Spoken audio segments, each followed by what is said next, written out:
Hello and welcome to this training module on the Cisco application-centric infrastructure. This module is approximately 60 minutes long, and at the end of it you'll be able to understand the importance to your customer of modernizing their data center architecture and the benefits of the Cisco ACI solution to them. We will also explain how it positions the IT department to not only meet the challenges ahead, but to enable them also to become an important part of their business strategy going forward. At the end of this training, you'll be able to position the Nexus platforms and the ACI solution to your customers, explain the advantages of the solution and the many benefits it can bring to their business, and know who to talk to within your customer base.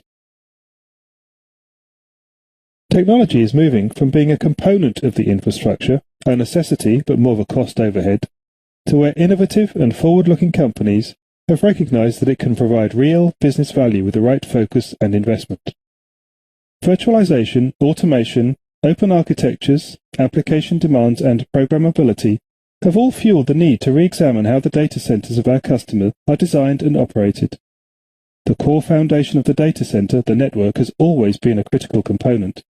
However, our customers still perform many operational tasks the same way they have been doing for years, but with increased complexity as system and feature requirements grow. Software-defined networking, or SDN, has been touted as the solution, promising lower complexity with cheaper hardware. But is SDN solving or simply masking the underlying issues?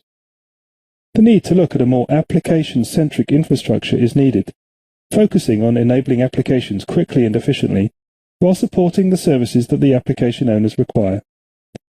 This course details how Cisco is addressing the need for this fundamental change in networking and how it is supporting the SDN movement. The goal is to provide the customers with additional options and capabilities in their data centers, with a focus on their applications, and to equip you with the information you need to engage with the many different parts of the organization that an ACI infrastructure can potentially provide benefit to.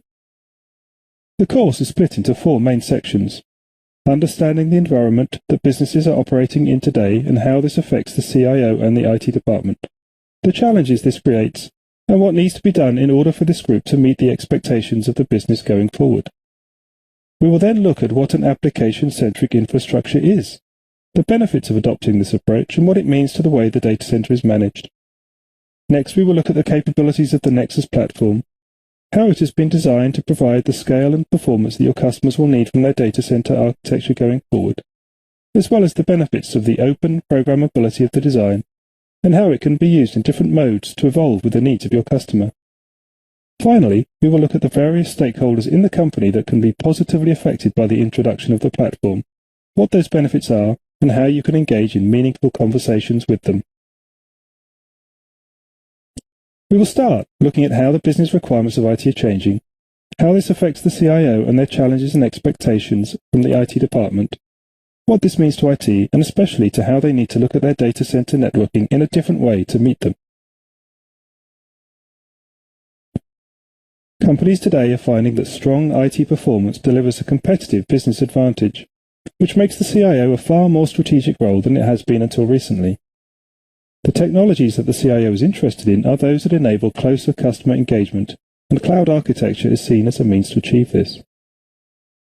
CIOs in outperforming enterprises tend to see IT as a key business advantage to deliver better customer experience, productivity of the workforce, and analytics of the industry, customer, and competition. The way to achieve this is through a strategy that integrates both the existing physical infrastructure and the new digital mediums. Outperforming enterprises have put this in place already today. The volume of data being created today is difficult to manage with existing approaches, but represents a huge opportunity for companies to gain insight into the environment that they operate in. Outperforming companies have put in place a strategy to deal with the volume of data being created and to analyze it effectively. Cloud architectures allow access to applications from anywhere and at any time, putting into employee hands the tools they need to be more productive. To enable these changes, the CIO will want to reallocate resources away from the day-to-day operations and into areas that can have a positive effect on the business. So what does business require of IT? A recent study in 2014 showed that technology has moved in the last few years from being perceived as a requirement to do business to becoming a critical enabler for the business. After 30 years of focusing on technology, IT can finally fulfill its destiny. We are moving from the big T to the big I in IT, information, says Erwin Verstralen, CIO of Aviv Group, Belgium. To achieve this, the CIO needs IT to excel at the basics, deliver reliable, timely IT services to the business. This requires IT to invest in automation and consistent policies for what they will deliver to the business. Move closer to the application developers who may be sitting in other departments, to understand their needs and to be able to translate them into IT requirements. This can only be achieved by freeing up resources from day-to-day operations. To be able to focus on the digital customer, the CIO needs good quality and highly scalable data analytics. So, big data. Security is always an issue, so being able to rely on IT to ensure business integrity, compliance to relevant industry standards, and to be able to implement a comprehensive security solution is critical. This is one area where IT should be in a strong position to show leadership in understanding and enforcing company security policy, regardless of how IT is consumed. IT also needs a cloud strategy.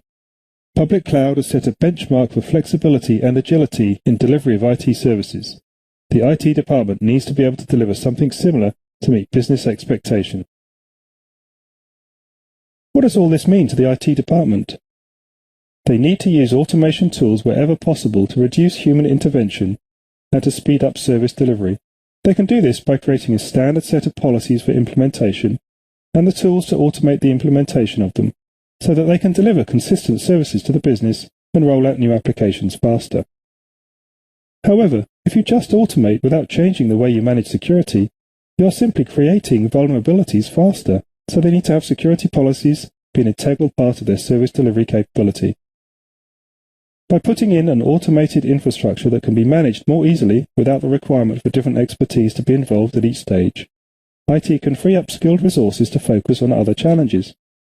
As an example, Symantec run their greenfield data center with a quarter of the resources previously needed and dropped their operations costs by 30%. The Cisco solution can take deployment changes, which typically take hours, down to minutes. With the core infrastructure in place, IT can adopt a DevOps approach to application development and deployment, greatly improving the speed to deploy new applications. DevOps is an approach to developing, implementing, and managing applications in a more collaborative and open way. Rather than development putting together a major application release with multiple features, developing it in isolation and then passing it over to operations to try and implement and support it, the whole process is broken down into smaller development cycles and developed in a collaborative fashion. This enables features to be rolled out every few weeks or days rather than one major release a year, delivering the agility that business is looking for. Once IT is finally freed up from spending 70 to 75% of the time keeping the lights on, as is typical today, then this should put IT in the position of being able to work with the business as a true partner, ensuring that the IT infrastructure in place delivers on the application needs. We just gave some examples of these. Rolling out new applications or enhancements to existing ones up to 30 times faster can have a huge positive impact on the business. New roles of IT business support can also be defined and created. To see how things are changing and what effect this will have on the data center architectures going forward, let's have a look at how applications were traditionally developed. A detailed planning process would take place that created a list of all the required functionality. This process might involve collecting input from multiple sources. Priorities are then set and put into a roadmap. A fairly lengthy development cycle would then start. Developers would start working on the features and functions that were scoped out at the beginning. During this process, issues may arise that cause features to slip, but at the end of the development process, the finished product will go through testing, where problems may be found and resolved.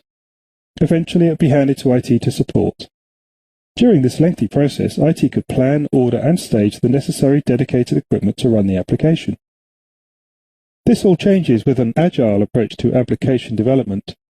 Rather than a lengthy planning process, developers and operations work closely together to deliver basic functionality as quickly as possible, which can then be verified with users and amendments made accordingly. Multiple minor features are added on a continuous basis and put into production with an easy rollback if problems arise, and the application evolves with direct user feedback. Whilst this approach is great for getting applications out faster and for driving closer collaboration with users, developers and IT, it places new demands on the infrastructure. Software-defined computing environment that was enabled by the introduction of solutions such as UCS lends itself very well to this new requirement. Computing instances can be created almost instantaneously within the orchestration and management layer, providing the flexibility to incrementally add new resources as needed. However, the compute aspect of the data center is not the complete answer. All compute instances require network resources. When we think about the current networking aspects of the data center, we can quickly see that the problem is complex. There is usually some form of segmentation involved to ensure that traffic can be isolated as necessary. So we might have a LAN dedicated to HR traffic, and we need to associate a particular device or user ID to that LAN so that they can gain access.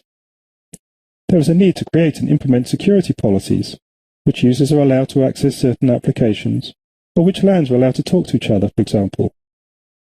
The application might need a certain level of service from the network to ensure a good user experience, which affects how the network needs to support it.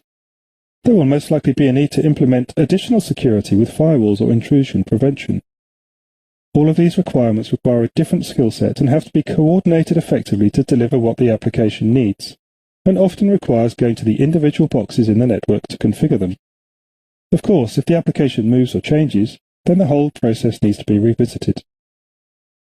This process therefore still needs the long development timescale to implement all of these capabilities that used to exist in the traditional application development approach, but not in the agile software-defined approach now being adopted.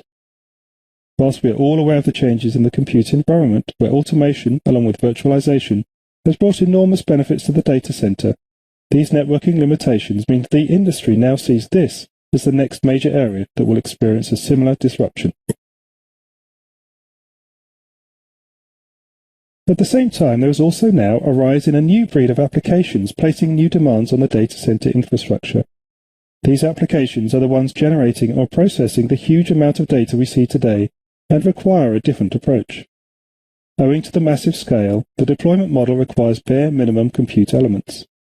The resiliency and the availability is instead built into the application layer. Recovery from any hardware failure is automatically taken care of by the application architecture.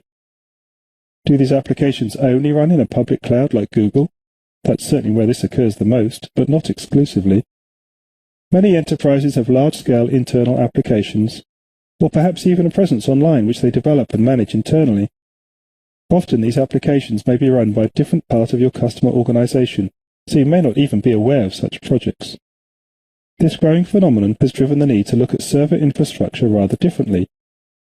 The underlying server infrastructure that supports this class of applications belongs to what IDC call the density optimized segment, and they estimate that worldwide spending on this segment will nearly double from 2013 to $11.4 billion in 2018, and will mean that it makes up nearly 20% of all server spending by then.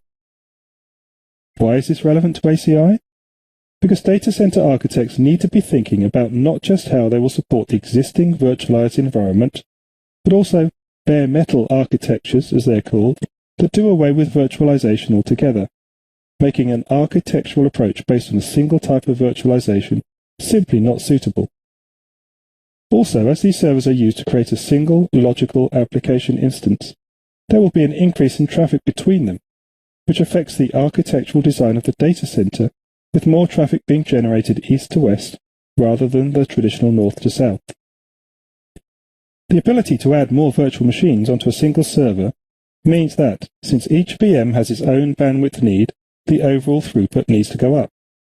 Modern applications are increasing east-west traffic, as we just discussed, as solutions like big data create a single logical node out of multiple hardware instances that all need to pass traffic between themselves.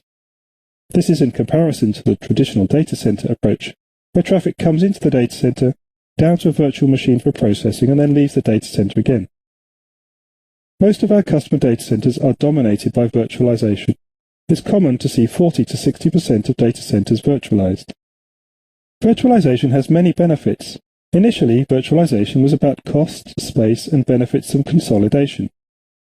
Although, as we see, hardware prices come down and software licenses rise, cost in many cases is no longer the top driver. Rather, it's the flexibility, agility, disaster recovery capabilities, and rapid provisioning, enabling application portability that tends to be the driving force today. The hypervisor itself is commoditized and often free, although the enterprise features and capabilities, as well as the support, is where the costs primarily are.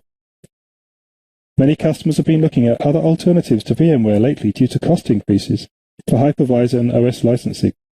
This trend has opened the door to Microsoft and Linux alternatives for virtualization. But at the same time, customers are trying to get around the virtualization tax of performance impact, being that hypervisors are all software, and trying to avoid vendor lock-in. It's an interesting scenario. Customers invest in a virtual infrastructure to reduce hardware, but then again invest in different hardware to get around the performance issues.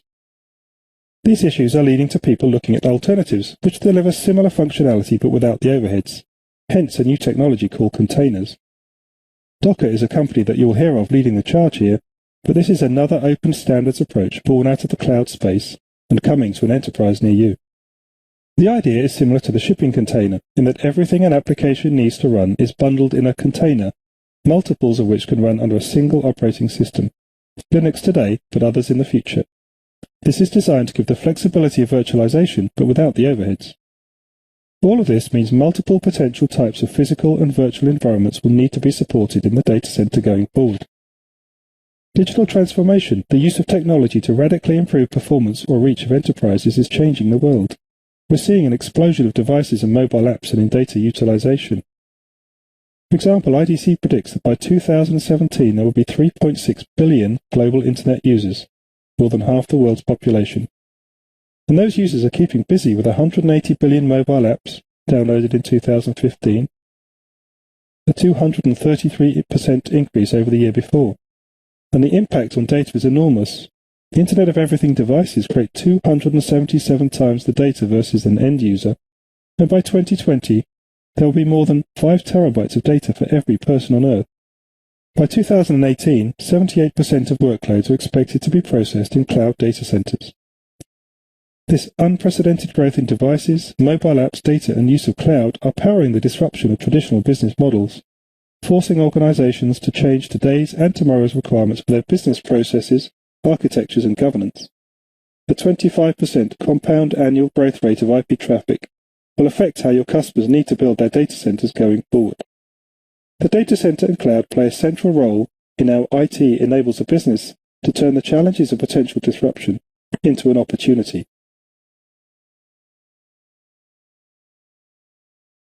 So we can summarize the key trends affecting the architecture of the data center into 3 main areas. The first is that IT is being compared to the public cloud. No longer is it good enough to say, sorry, we can't do that, or it's not on the roadmap. Departments can go online to public cloud services with a credit card and order a new server in minutes. However, these may well not meet corporate policy guidelines for security and data confidentiality, which means that IT needs to find a way to not inhibit the use of technology, but ensure that the company is not exposing itself to potential issues going forward. Ideally, the IT department will be able to deliver similar levels of flexibility and agility using internal resources under their control, but delivering the functionality that the user demands. We have also seen that applications themselves are changing. The amount of data that is being created is in danger of overwhelming existing IT architectures. However, being able to collect, analyze, and report on this data can provide a critical advantage to the business. The IT departments that can manage to put in an infrastructure to effectively support these new applications can help the CIO achieve the goal of delivering real insights and advantages to the business, finally moving from a cost center to a more strategic partner to the business. At the same time, technology doesn't stand still. As well as the new architectures coming to the enterprise from the cloud, such as bare metal and containers, the underlying hardware continues to evolve. The vast majority of the increases in capabilities for virtualization have come from advances in technology. Increased performance and capacity allows it to scale. Similarly, the underlying hardware used for the networking aspect of the data center will continue to deliver real advantages to the architecture of the future, the Nexus platform obviously being a prime example of this, as we will see. All of this means that IT needs to look at needs from an architectural perspective rather than on a project-by-project basis. Only this way will they be able to put in a solution that will meet these evolving needs over the next few years. Anything else will likely box them in a solution that doesn't meet their needs and will need upgrading all too soon. Now that we have seen the trends affecting IT and the CIO, we will now look at how you can position the application-centric infrastructure to your customer to help them meet these challenges.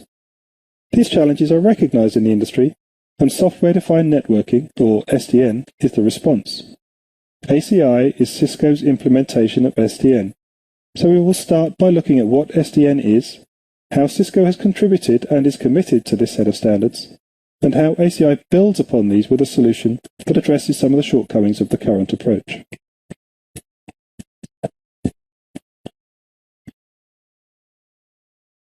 What is the problem that the industry is trying to address? In a typical network device today, some form of network intelligence is used to learn about what the network looks like, who is connected, and what is the best way to get traffic to them. When traffic arrives onto the device, it can then look at where it needs to go, select the right path, and send it on its way. To ensure compatibility and use all of the features available, these networks use a proprietary protocol to communicate with each other, often standards-based but with vendor-specific enhancements. The concept behind SDN is to separate the two functions, with a centralized control function that programs each individual network device using a standards-based protocol called OpenFlow. Cisco has an implementation of this controller already available. This way, in theory, you have whatever hardware you like in the network, with all of the intelligence about how and where to send traffic residing in an SDN controller, which is also part of the standards. So what is the problem with this? Whenever you concentrate resources into a centralized function, you immediately have to think about how you can scale it. As we have discussed, there's a lot of underlying complexity in the network, all of which now has to be handled by this control function. Networks will always need to handle bursts, so if you design your SDN control function for steady-state load, it will fail when load increases, or you design for worst case and over-engineer for normal times.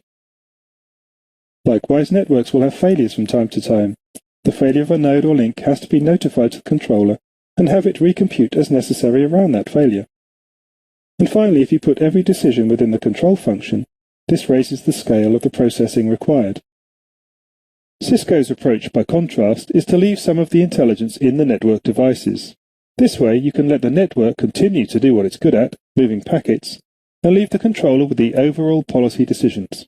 So the controller determines what needs to happen, the network determines how. To achieve this balance, Cisco believes that hardware will continue to play an important role in delivering the required functionality in the data center of the future. Rather than taking a simplistic, centralized controller approach, Cisco has adopted a more pragmatic approach, starting with switches that have more capability. However, whilst the majority of people claim to have at least some SDN deployment, there will continue to be a need to support the existing designs, as nobody wants a forklift upgrade. Cisco has therefore designed the Nexus 9000 platform to support two primary modes of operation. In the first mode, standalone, the Nexus 9000 utilizes an enhanced version of the NX OS operating system to provide a traditional switching model with advanced automation and programmability capabilities. This can therefore be inserted into the existing architectures and provide benefits of scale, performance, capacity, and programmability that we will talk about later. In the second mode, ACI, the Nexus 9000 provides an application-centric representation of the network as a whole, utilizing advanced features and profile-based deployments to abstract the complexity of the underlying network, whilst improving application visibility and greater business agility through the ability to adopt the DevOps methodology.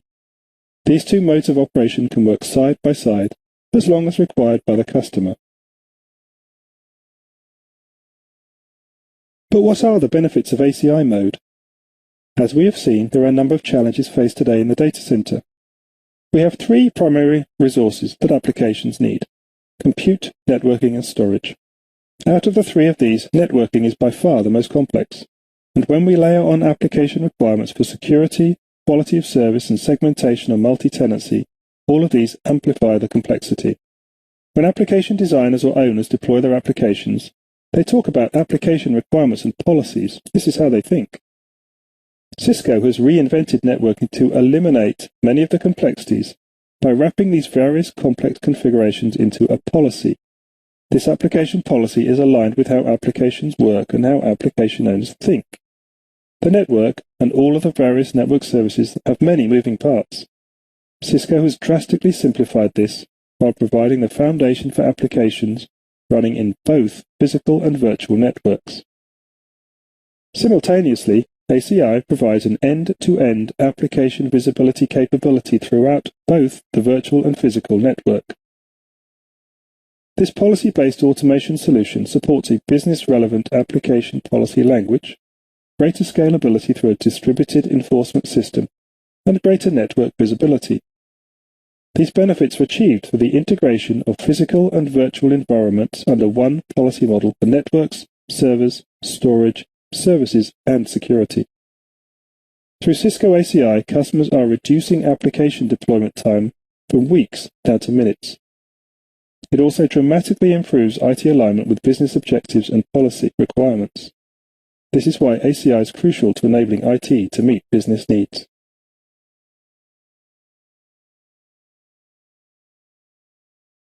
One of the key ideas behind ACI is to implement a policy-based approach, where some intelligence still resides in the switches. So what does that mean? Here we have an example. In the classroom, the teacher knows what outcome she wants, a picture of a horse. She assumes that when she instructs the pupils to draw one, that they know that in order to do so they will need a clean piece of paper, a sharpened pencil, and that they know what a horse is. So her policy says to draw a horse, the implementation of which is open to interpretation by each pupil. Of course, you could add more attributes, use coloured pencils, draw a side view, etc.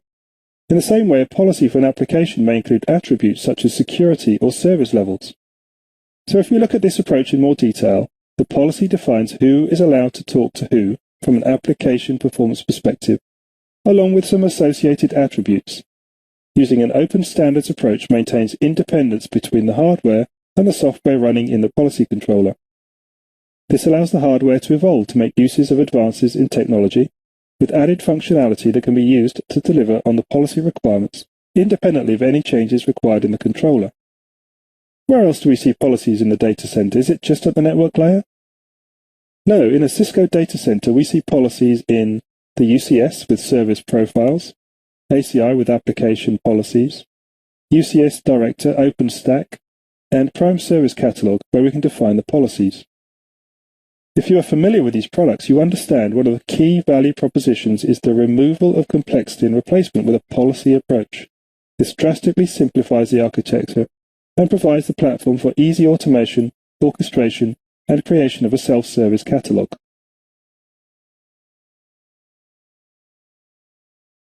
Securing the modern data center requires more than a firewall of the 90s. Defense-in-depth approach based on multiple advanced security technologies such as next-generation firewalls, IDS, IPS or DDoS mitigation, and access security is required to protect applications inside the data center and prevent advanced security threats from spreading within. A new approach to data center security architecture is to focus on the applications that need to be protected and automate enforcement of security policies anywhere in the data center, both in the fabric and in the endpoints, across the entire application lifecycle. This approach offers a consistent way to secure physical and virtual applications anywhere in the data center while automating policy and ensuring compliance. It also leverages deep visibility provided by the rich set of telemetry data from the network fabric, which helps in accelerating threat detection and response. ACI integrates with a broad set of security ecosystem and partner technologies, such as next-gen firewall, ASA and checkpoint, IDS and IPS such as SourceFire, DDoS such as Radware, and DNS security such as Infoblocks, to secure east-west application traffic inside the data center. These will provide a mechanism to detect whether tenants, network segments, and virtual machines get compromised or are under attack, and to dynamically isolate or reconfigure the compromised VMs or network elements. Together, these security integrations guarantee management plane, control plane, and data path isolation for microsegmentation use cases. ACI also offers choices in security architecture for the data center. For example, one option is the ACI fabric can direct traffic to centralized pools of firewalls as currently, but can eliminate the challenges with ACI cleanup on firewalls by automating the removal of policies as applications are decommissioned. Second option is an alternative. The ACI fabric can enforce stateless firewall at line rate. In addition, with ACI distributed firewall context for applying security, policy no longer needs to be based on IP addresses, but can be simple rules based on layer 4 ports and any endpoint group membership criteria. Security just becomes part of the fabric and enforced where needed in the fabric, even as workloads move across the data center. The security model applies to both physical and virtual workloads in either options, so as can be seen in the examples, a massive reduction in the number of access lists can be achieved. The solution also defaults to no connectivity, so connectivity has to be explicitly configured between endpoints before they can communicate, making the infrastructure inherently more secure.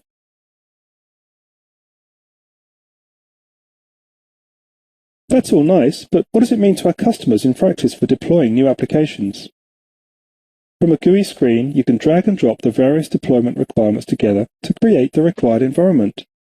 An IT person who wants to create a new environment first selects the type of user profile they need, in this case sales. They then select the network policy required and add that, which automatically provisions the required network resources. Next, they apply the required security policy. As all of this is predetermined in the policies, the expertise required at this point is minimal, and the opportunity to expose vulnerabilities is dramatically reduced.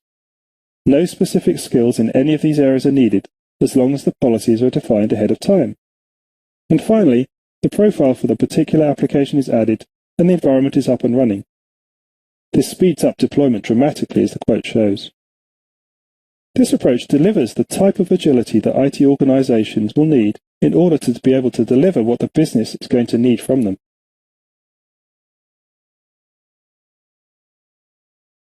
Another advantage of taking an architectural approach to the data center is the potential for enhancing the management of the applications and the underlying infrastructure by providing real-time visibility in application health scores, centralized real-time health monitoring of physical and virtual networks, faster troubleshooting for day 2 operations, instant visibility into application performance.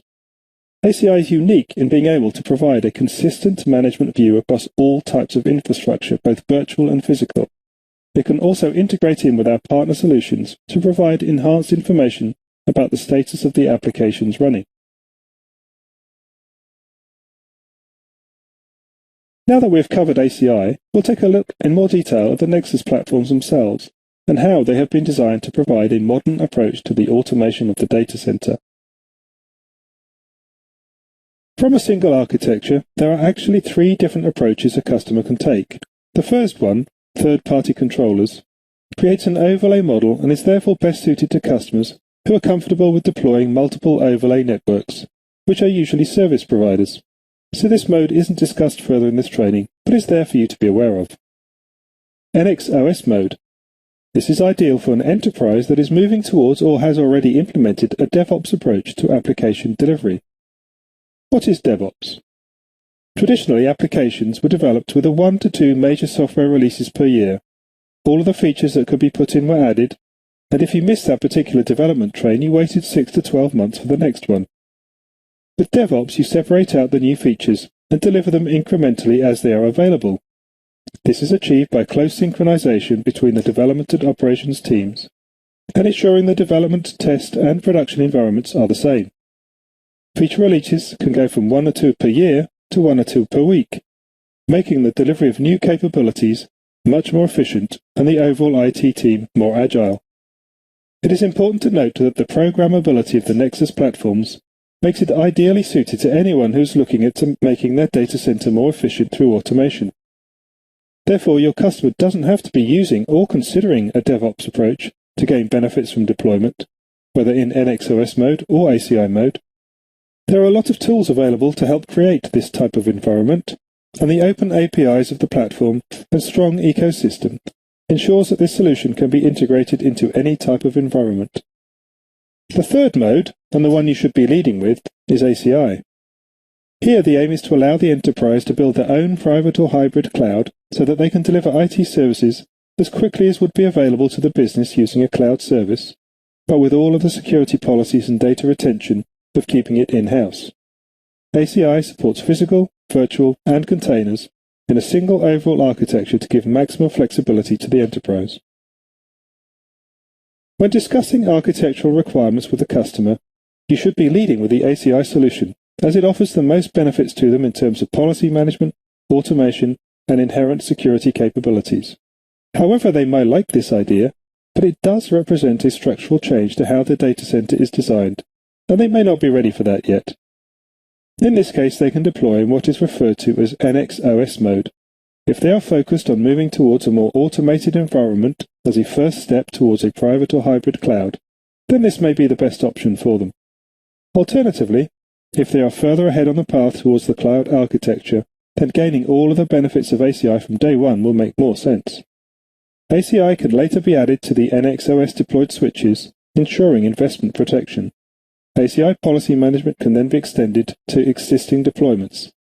Either way can lead to the same end goal, so there is no need to make a choice about which is the right hardware now. Both environments can happily coexist for as long as the customer needs to.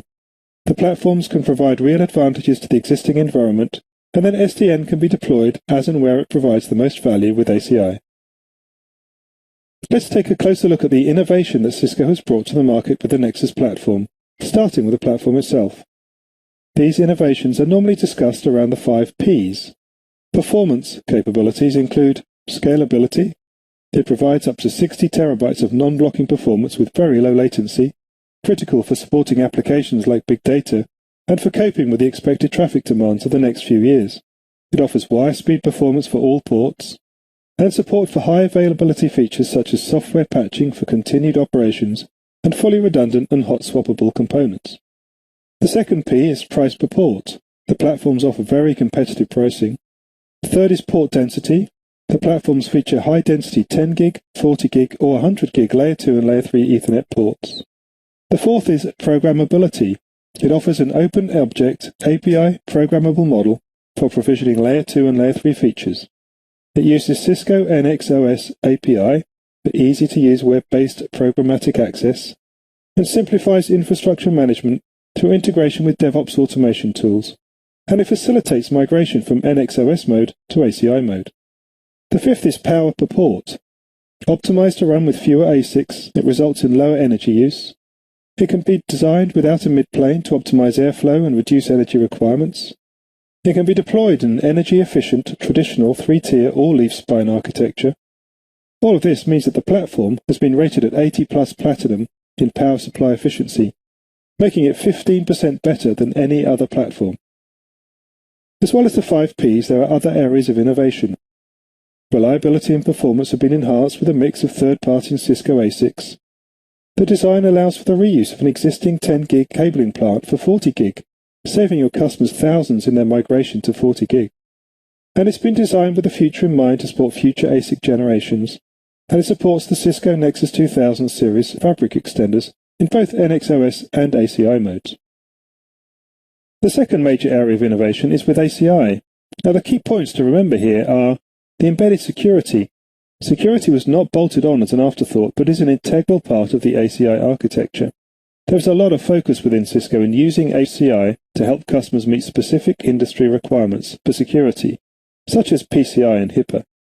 Our security policies can be clearly defined and documented, and automation ensures that these are implemented consistently. It is easier for your customers to demonstrate their compliance. ACI delivers unique capabilities in terms of a single management view of both physical and virtual environments. By not taking a software overlay approach, the ACI solution has direct visibility across the entire data center infrastructure, uniquely positioning the solution to have complete visibility across physical and virtual environments.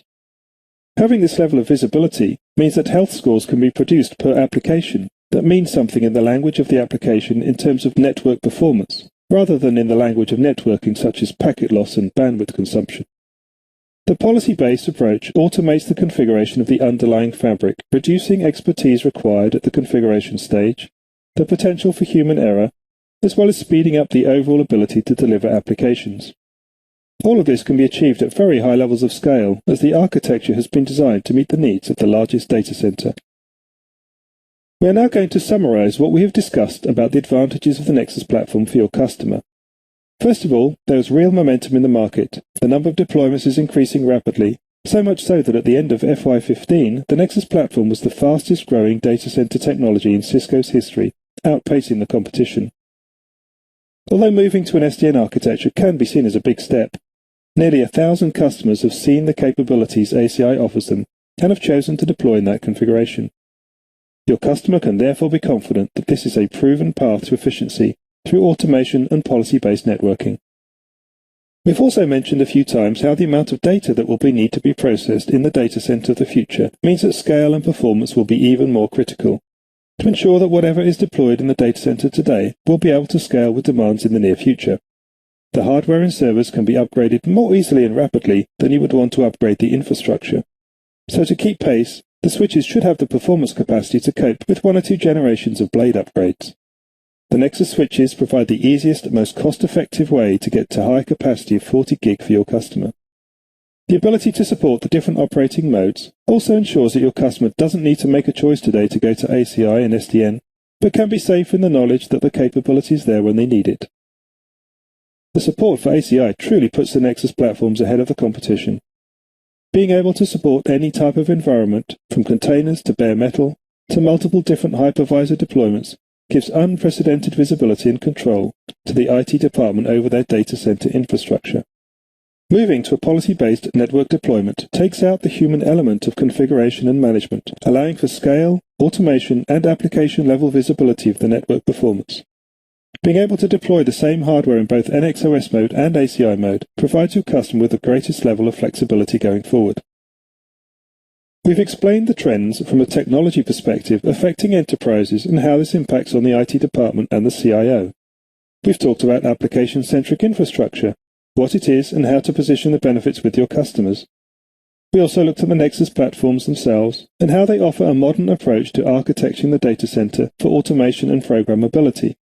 As you will probably realize by now, the deployment of ACI and the Nexus platforms has the potential to positively impact a number of different departments within an enterprise, from being able to deploy applications faster to gaining control over corporate assets, whilst offering similar levels of capability offered from a public cloud. Quite a large amount of IT spend may well not be going through the IT department at the moment, and projects such as big data analytics may even sit outside IT entirely. The conversations you need to have with your customer will need to extend outside the IT department to these other groups. So we will now take a look at some of these, who might be affected, what their concerns might be, and the benefits the ACI solution will bring to them. Depending on where your customers are with their data center infrastructure and what investments they have already made, you may need to start your conversation at different points. These distinct phases or steps would be a common way of introducing the Cisco Nexus 9000 series in many types of cases, including greenfield upgrades or net new application rollouts.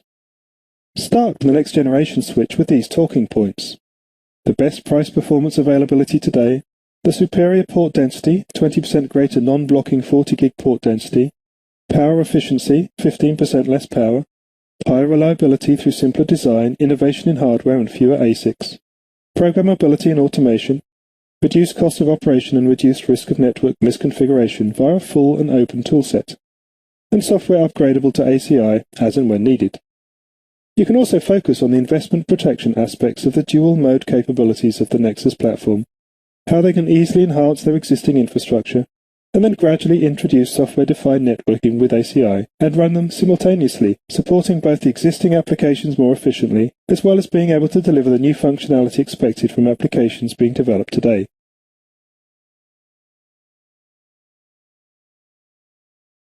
The figure describes the key benefits and selling points for the Nexus architecture. The value proposition for this is fairly straightforward. The conversation will be with existing contacts within the customer organization. Now let's take a look more closely at the benefits an ACI deployment can provide to your customers. Developers have lots of ideas of how to develop and deliver new services to their target customers or partners, etc. However, every idea has to run through IT, who often find themselves having to look for reasons to say no due to company policy, security concerns, internal resources, or current workloads. This makes the CIO seen as the barrier to innovation, which is not what the business wants and not what they want to be doing. Developers will eventually get turned off. They didn't become developers to do the same thing all the time, but will often be full of great ideas of how they could innovate for the company. However, if all they do is get turned down every time, they will probably give up asking. This is seen as one of the major benefits to a customer from adopting a new, more agile approach to delivering applications, the ability to try out new ideas. To understand how ACI helps, you need to understand the value of ACI approach to different parts of the business. More details can be summarized as the ability to deploy applications faster, which all lines of business should be interested in, the ability to deliver real analytical insights from the data being collected for competitive, market, or customer analysis, ensuring effective security, the freedom to experiment. The flexibility and speed of deployment opens up the opportunity for application developers to try out new ideas quickly, lower total cost of ownership through efficiencies of the platform and automation. Here is some of the value that the ACI architecture brings to the business, how it does it, and the types of audience that this will resonate with. However, when we talk about change, this brings up the concern about risk. Here we have put risk into 3 categories. Financial risk.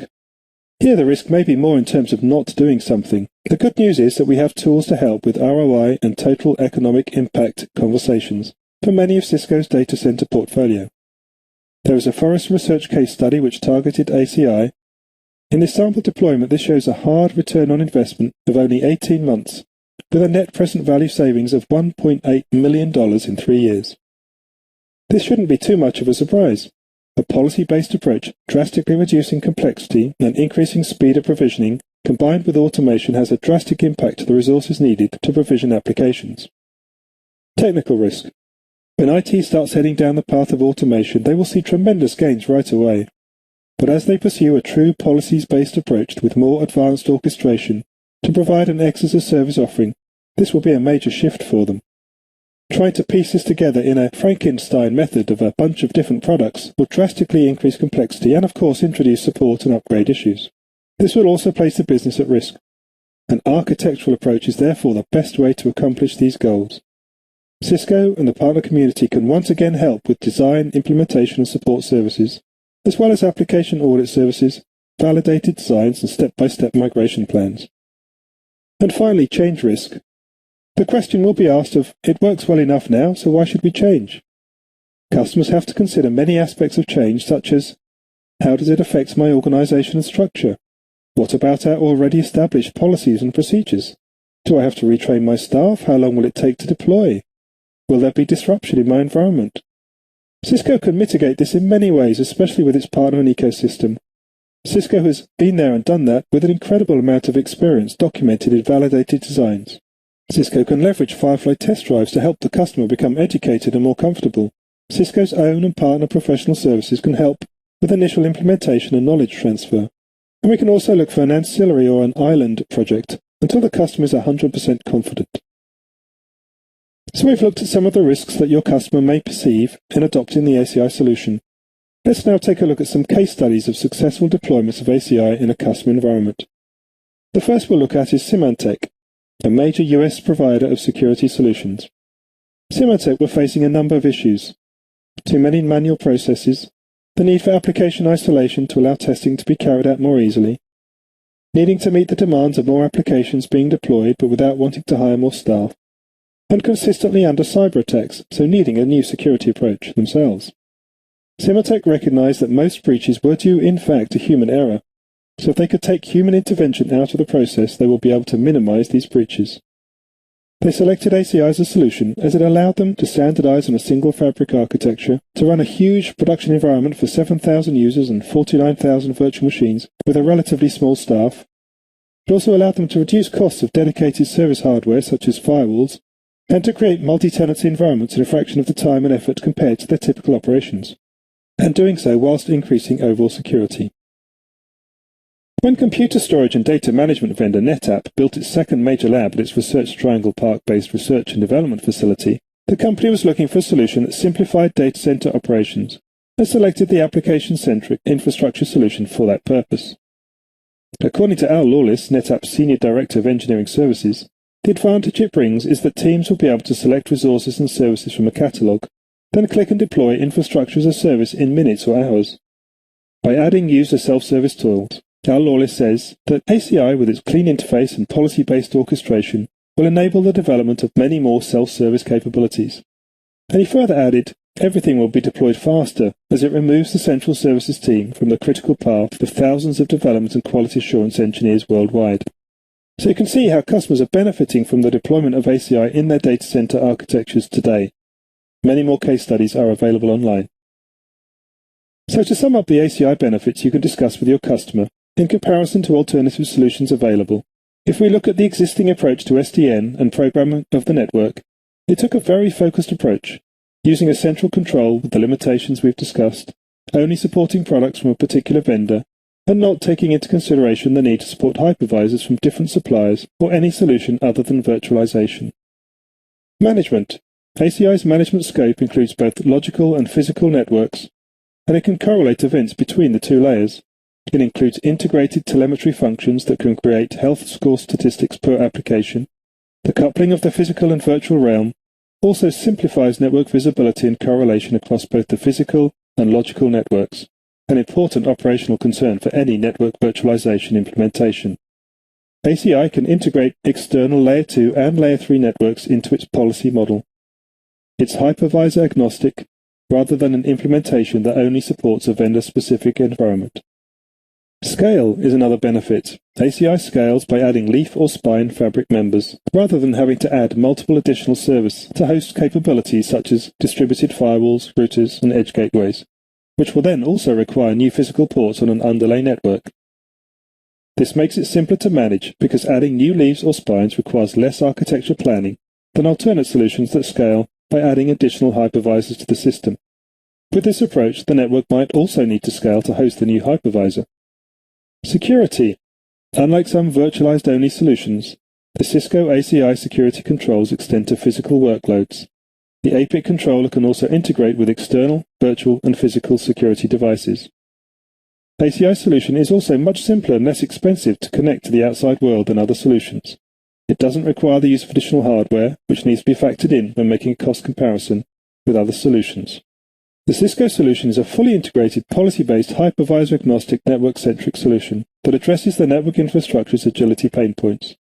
When compared to alternative architectures that require multiple management platforms to deliver similar functionality, additional hardware as the architecture scales, and to deliver some of the functionality included in ACI, the Cisco solution is highly cost-competitive. Ongoing operations costs, where most of the IT budget will go, is dramatically reduced with application-based policy and automation of the underlying fabric infrastructure. So why would a customer box themselves into a solution that only works for a specific vendor environment, delivers the required functionality only in a virtualized architecture, and is not focused on the applications, which is where you can add value to the business? So to summarize what ACI delivers, more efficient operations enabled by the open programmability architecture, whether deployed in NXOS or ACI mode, the ability to move IT staff off mundane, repetitive tasks, which just keep the lights on, and onto projects of real business value, reduce staffing costs as well as power consumption through automation and the latest generation hardware architecture, and most importantly, the ability for IT to roll out new applications faster to make the business more efficient and competitive. The following list of capabilities that ACI supports is derived from the Open Networking Forum. They list the key trends affecting the data centers as changing traffic patterns, consumerization of IT, the rise of cloud services, big data meaning more bandwidth. Hopefully you have seen in this training how ACI supports these trends. In addition, Cisco believes that security is a key consideration, and so have made this an integral part of the ACI architecture, along with the ability to support all physical, multiple hypervisor, and containers, makes ACI the most complete solution on the market. These capabilities are what makes ACI the most complete SDN solution available today, and is why Cisco is outpacing the competition 2-to-1 in SDN deployments. The benefits to your customers in taking this approach are proven and available today. To help in your sales campaigns, there are two important programs to be aware of. Seed IT is aimed for 1 or 2 switches to allow customers to try out the solution with the highest discounts available for any program of this sort that covers these platforms. And the second is the New Account Breakaway, which is for new deals, again offers very attractive discounts. So what do you need to do from here? Cisco has put together a number of programs to help accelerate the deployment of the Nexus and ACI platforms. We have looked briefly at the 2 most important ones, but you need to take the time to look at these, understand what else is available to you, and how you can use them to help with your sales campaigns. As we have discussed, ACI opens up the opportunity and need to talk to multiple stakeholders within the enterprise. Part of your sales campaign needs to include identifying who these people are in your accounts, look at the resources we have provided here to craft the appropriate messaging, and to start including these conversations as part of your sales plan. If you can sell your customer on the benefits of the ACI approach, then even if they are not ready and willing to deploy this today, the installation of the Nexus platforms becomes the obvious next step, negating any competitive issues in the account. Thank you very much for taking the time to watch this training module. I hope that you found it instructive and useful, and that you are now ready to start discussing ACI Nexus with your customers.